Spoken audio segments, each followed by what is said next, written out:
Welcome all you OGs out there, whether you're an online gamer, an original gangster, or just an old geezer like me. This is Julie 1961 for Old Gamers Never Die, and we are once again in the test live. It's almost over.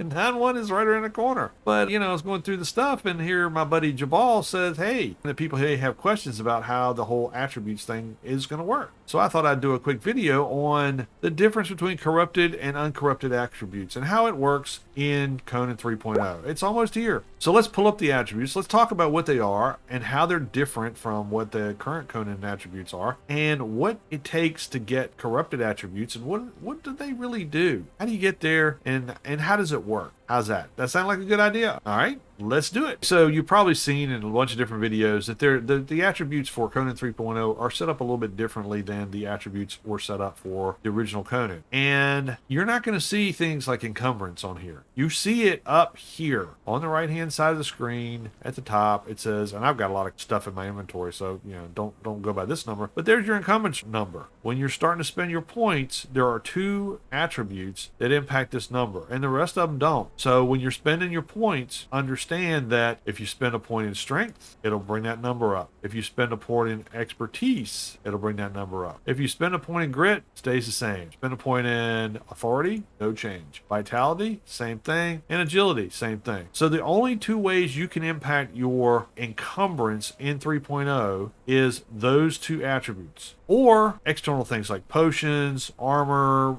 perks, or things like that. So when you're looking at this thing, you need to really look at the attributes a little bit differently. So I'm going to reset things, and we're just going to walk through each one of them, and we'll talk a little bit about what they are and what they aren't. Okay, and notice nothing corrupted on here, and the reason for it is you can't corrupt points until you spend them, 1, and you have to be heavily corrupted to even start the tree. And once you start it, you're stuck with being corrupted until you reset all your attributes again. So you're kind of in for a penny and in for a pound on this thing. So I wanted to put this video together. It's just so, 1, you knew what the regular attributes look like, and more importantly, what do the corrupted attributes look like? Because you're not going to find them until you spend the points, and then it's too late. So let's get this done here. So when we look at strength, if I take my point, I'm up to 60 levels, I just wipe the slate clean, and I go to strength, and I say I want to max it all out because I want to get the most stuff in strength as I possibly can. So I'm going to spin it over here. The first thing I'm going to get is heavy blows. Heavy and special attacks deal 10% more damage. Great. Okay. And I would like to have that, please. Yes. And then another good one to have as you get to this next thing, and this is different, you have to choose one of these 2 things to spend your points on. So you can either go Combo Master, which does finishers deal 20% more damage, or you can do Second Skin, where equipped armor weighs 25% less. For me, I want to do max damage because that's what's going to keep me from getting killed. I can reduce my weight here, but it's not really helping me when I'm fighting stuff. So if I do Combo Master, I think I've spent my points wisely. If I come on out and I go to the next one, I have to get Berserker because that's the next one in the tree. There's no option there. And if I want to max it all out and get the maximum amount of strength I have, and then you watch this encumbrance number is going up the whole time, I'm impacting how much I carry. So I get to the last perk, I choose either Bloodman Berserker, which while I'm below 25% health, I can't be staggered or knocked down, and damage is increased by 10%, and your armor is increased by 50. Or Crushing Swings, heavy attacks stagger for 25% longer and no longer rebound off shields. To me, that's the one to pick, because if I'm down here, I don't want to be down here. I want to be over here. I want to be on the offensive side. I want to be dealing the damage, not worried about where I'm at. So that's the one I would pick if I was maxing out sec. I don't typically max out strength. I'm not a tank. I don't care about being maxed out on all these blows, but if that's what you were going to do, those are the choices that you'll be making. Okay, so that's just strength. Now, if I wanted to corrupt these, the first thing I got to do is I've got to be heavily corrupted. So to do that, we're gonna go to our old standby here, and we're gonna put on our corrupted armor because that'll get us corrupted. All right, so I am heavily corrupted. So now if I go into my attribute tree, you can see I can spend corruption points. I can spend them because I have them spent over here. I don't have anything spent in all these other categories, so I can't spend any corrupted points there. And there are some categories that don't have any corruption. So if I bump up agility, doesn't matter. If I bump up vitality, I can corrupt that. If I bump up authority, I can corrupt that. If I bump up grit, doesn't do anything for me. And then the same thing with expertise. So there's only 3 categories that you can corrupt your points in.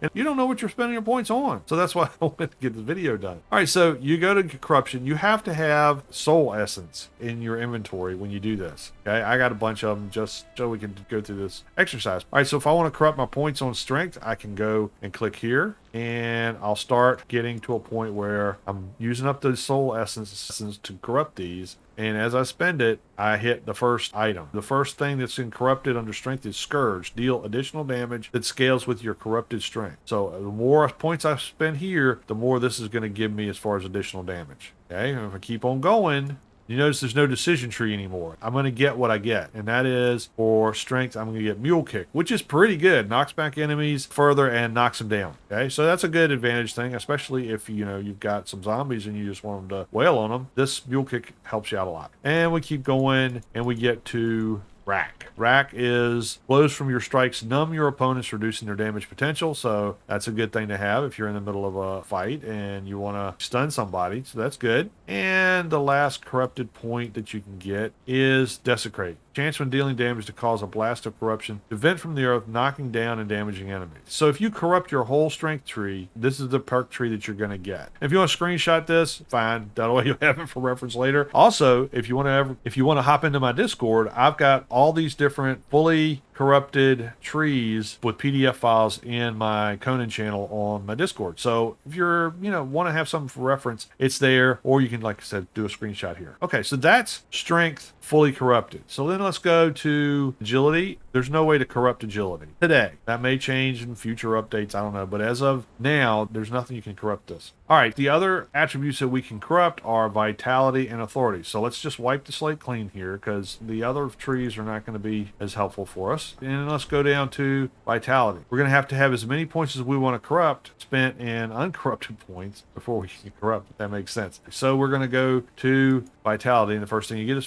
fierce vitality, which gains passive health generation, which is a good thing to have. And I highly suggest go ahead and getting that one. All right. And then you go on up the vitality tree and you come to the decision resurgent. Receive a one-time healing effect when your health drops below 50%. And you can get it again after you're fully healed. Or fast healer. You receive 50% increased healing from healing effects. Having tried both of these, I would go with the fast healer. The fast healer, you can get the weak aloe pots and they restore a lot of your health because of this 50% boost. You won't even need the high level ones. So it's much easier to keep your health up and carry a bunch of basically cheap first aid around. If you keep going across on vitality, you get to the next perk, which is robust, increases your maximum health by 100. If you're going to run a corrupted build, you might want to consider that because your health is going to be decreased by half when you're fully corrupted. So this is a good perk to have if you're going to run that kind of a build. And then if you come on out, you have the final decision to make. Last stand. When your health drops below 50%, you remove all negative effects and gain 90% damage mitigation for a short time, or glutton for punishment. When you take damage, you regenerate the last instance of damage taken over 15 seconds. This is huge. Any damage you take within the next 15 seconds, you're going to recoup. So if you're in a fight and you get waylaid for something, you're going to immediately start healing back for it over 15 seconds to get it back. You jump off a cliff and you take off almost all your health. In 15 seconds, you're going to have it back. So just for those things alone, this is an awesome perk to have. Again, it all depends on what kind of build you want to make, what's the most important to you, but that's a good one to have. Okay, so we spent all our points in vitality. Now, what happens when you corrupt them? The first level of corruption or vitality is going to be grotesque exorcisms.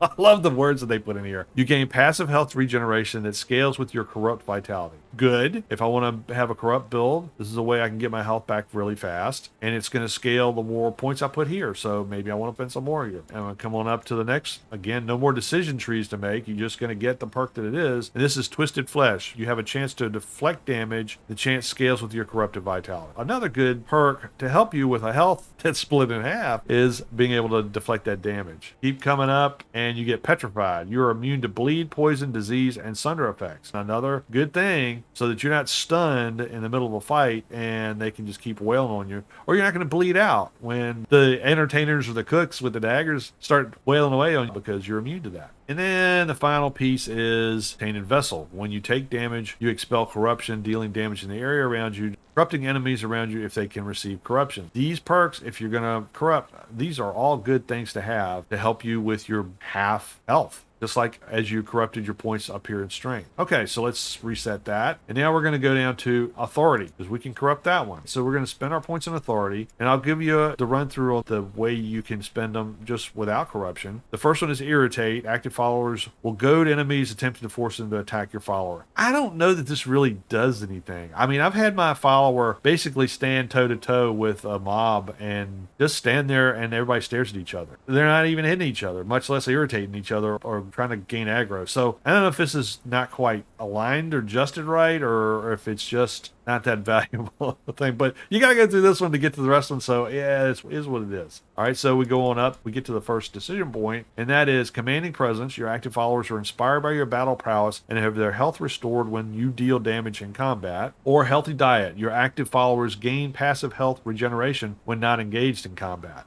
Again, having tried both of these, this is okay. I mean, if you're fighting and if you're doing long distance damage, like you're shooting arrows and things like that, it's going to help heal your follower, but it's not really that much of a healing. And I don't think it's going to keep them alive in a 3-skull boss fight for very long. And to me, it doesn't help as much as when I look down at healthy diet and I've run that. It basically means, you know, I got to keep food on my followers, but in between fights, they are generating passive health, which regenerates them faster, and they seem to stay on the plus side more often than this one has done for me. So I would recommend healthy diet, and we'll go on down the list here. So then we go through to the next perk, which is attentive care. Your active followers receive 50% increased healing. So when you get to that, it really boosts the choice that you made here, because they're going to heal a lot faster. And then you get to the last decision point, which is well-trained or war party. Now here's the thing that I think they're kind of either hot or cold on. War party is the perk that you need if you're going to have extra followers. You only get one extra follower, except for when you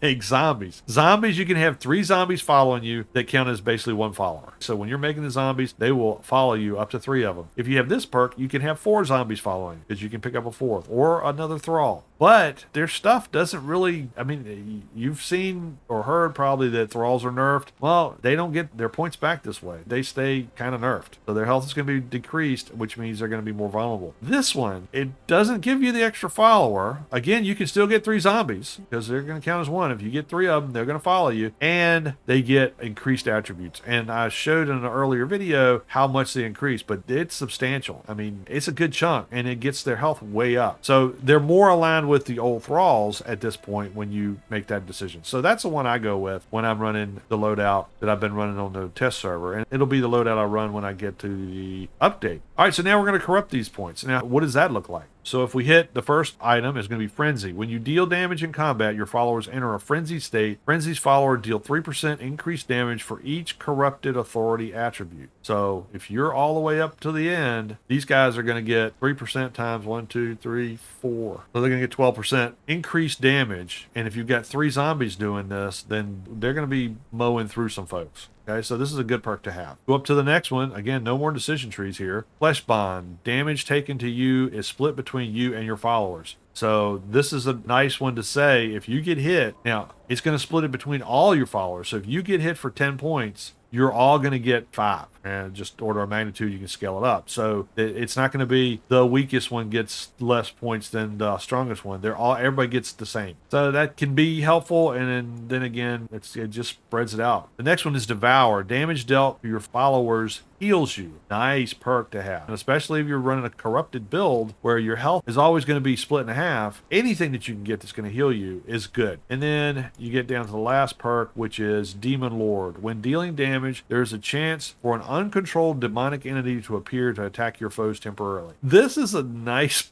perk, but it does away with your final perk on authority. And the Demon Lord, my experience with this is when it spawns, it says uncontrolled demonic entity to appear to attack your foes. Yeah, it will attack the foes, but if you're running zombies, they'll attack it, and then they'll start fighting amongst themselves.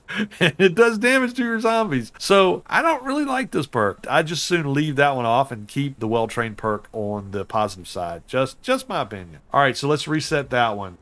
Okay, and that's the corrupted perks. That's how they work. That's what they are. And you can decide how you want to use them. Again, you can't spend corrupted points unless you have already spent points in that attribute. And you have to be heavily corrupted. And you have to have the soul essences. That's the currency that you're spending. Okay? Now, you want to know how I've got my stuff set up? I am not running a corrupted build. I talked about in my last video how to do this without running a corrupted build and having your health and your stamina cut in half all the time. I'd prefer to have it cut in half when I'm using sorcery, and the rest of the time I don't have to worry about it. So for my build, just to have a solo run through, being able to take care of most stuff that I need, let's start with authority. I go through authority, and like I said, I pick the healthy diet. Attentive care is a choice that I don't get to make, and well-trained. That gets my thralls that are following me up to the best possible stats they're going to get without adding potions and things like that to help them out. And then up here on strength, I spend my points on heavy blows, and then I get to combo master, and that's where I stop with strength. It gives me a little bit more carry weight, but it is what it is. Okay, and then when I get to the other points that I want to spend, I want to make sure I get to this fast healer. So in vitality, I bumped it up to the fast healer. That way I can get cheap health pots, and they get me up to full health really fast in the middle of a fight. I can just down those, and I can make them really easy on the fly. And that's where I stop on vitality. On grit, I go up and get the endurance perk, where my stamina increases 25% faster. I have 10 points left. I want this 15% on agility to get that backstab effect, and that way I can have my follower dealing with the pointy end of the enemy, and I can go around behind and start doing some extra damage. And then I got 5 more points to spend. This perk here, Dead Shot, that I can get to, I mean, you've got to be using arrow. You have to be far enough away for it to do the extra damage. And then Precision Strike, additional armor penetration while carrying a medium or light load. Well, if you play with me, you know I never carry a medium or light load. I'm usually always maxed out and almost encumbered, so this doesn't help me either. So I have no reason to get up here, which means I can either bump up this to get to Berserker, which really doesn't help me out much for my play style. I can do Robust, which gives me 100 health, which is not bad, but I can also do Survivalist, which gives me a little bit more encumbrance, and it gives me some durability in my tools, and my hunger and thirst deplete slower. So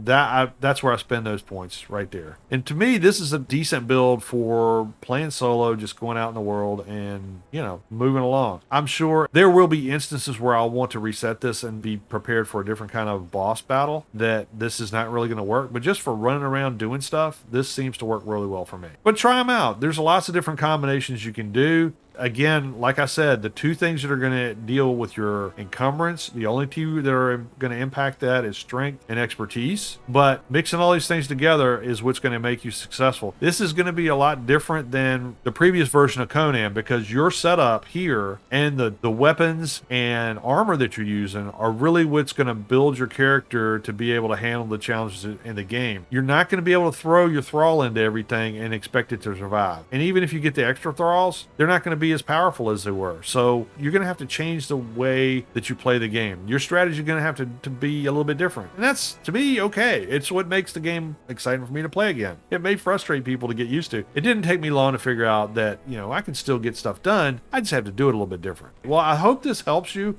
I hope this gets you the information that you want. Again, you could screenshot these corrupt attributes if you want to from the video, or you can check out my Discord and the Conan channel, and I've got screenshots of all these things, the corrupted attributes as well as the uncorrupted attributes for every single one of these trees. That's just a PNG file that you could pull off there and you'll have for your reference. Thank you all very much for coming. I appreciate you watching the video. Hopefully this helps you out. If it did, make sure you hit the like button. It really helps me out with all the YouTuberisms that are out there and gets my videos seen by more people. And I can't tell you how happy and thankful I am around the last big video I put out, getting so many views. It just blew my mind. So thank you for coming out and watching that. Hopefully this helps you out as well as you start 3.0 to understand the nuances that are a little bit different than the old version of Conan and be successful in your campaigns out there. And hey, if you enjoy the video, if you enjoyed the other videos that I've had, and you haven't subscribed yet, it really helps me out when you do that. So do me a favor, reach down, hit that big red rectangle. It doesn't cost you anything, and it really means a lot for me and the channel and how YouTube gets my videos out to more people.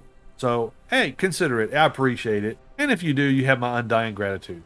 Thank you again for coming out, watching the video. I really appreciate all the support I've gotten from the community. Y'all take care. Have a great day. And this is Yuli signing out.